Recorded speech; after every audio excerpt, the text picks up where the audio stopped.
भले ही देश के अंदर आरक्षण को लेकर तकरार रही हो, लेकिन दोनों ही सदनों में जो बिहार में आरक्षण बढ़ाने का प्रस्ताव आया वो सर्वसम्मति से पारित हुआ था, जिसके बाद इस बिल को राज्यपाल के पास भेजा गया। कैबिनेट से मंजूरी जब मिली इस बिल को, तो राज्यपाल की अग्रिम मुहर कब लगती, इस पर हर किसी की जो निगाहें थी वो टिकी थी।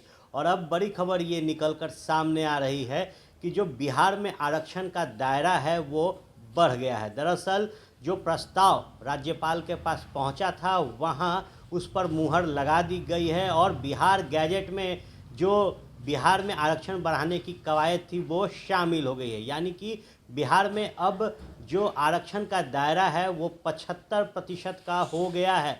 निश्चित तौर पर अटकलें तेज थी कि क्यों आखिर इस प्रस्ताव पर अब तक राज्यपाल की तरफ से कोई कदम नहीं उठाया गया। कई सवाल उठ रहे थे, लेकिन अब जब राज्यपाल ने इस पर मुहर लगा दी है तो इसका नोटिफिकेशन जो है वो जारी कर दिया गया है और अब बिहार में जो आरक्षण का दायरा है वो 75% का होगा।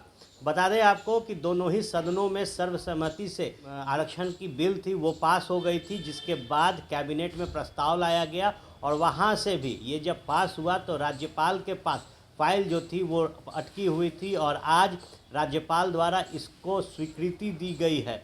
बता दें आपको कि मुख्यमंत्री नीतीश कुमार जब जातीय जनगणना पर चर्चा कर रहे थे उसके बाद उन्होंने ये स्पष्ट किया था कि बिहार में जिस तरीके का गणना हुआ, जो आंकड़े निकलकर सामने आए हैं, उसके बाद अब ज़रूरत है कि जो दायरा है आरक्षण का उसे बढ़ाया जाए। हालांकि कई राजनीतिक दलों का मानना है कि स्वरूप क्या रखा है, किन लोगों को इस आरक्षण में लाया जाएगा।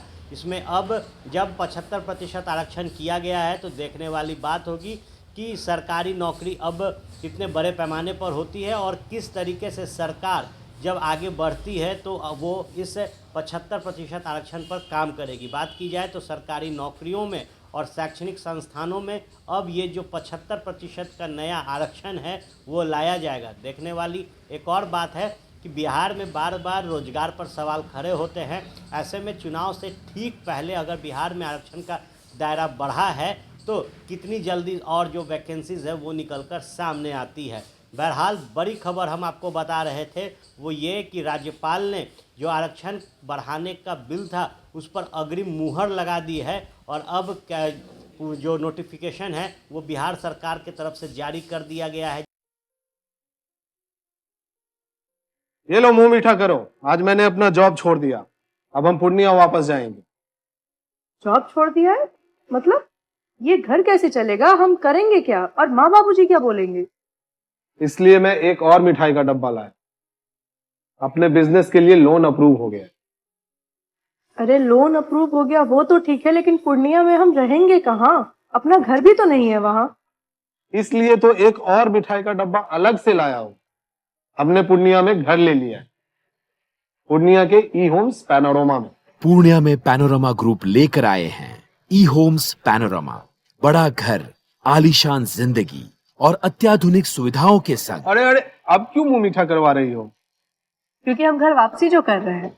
घर वापसी की खुशी पूर्णिया में ई होम्स पैनोरमा के संग। E Homes Panorama, luxurious lifestyle redefined.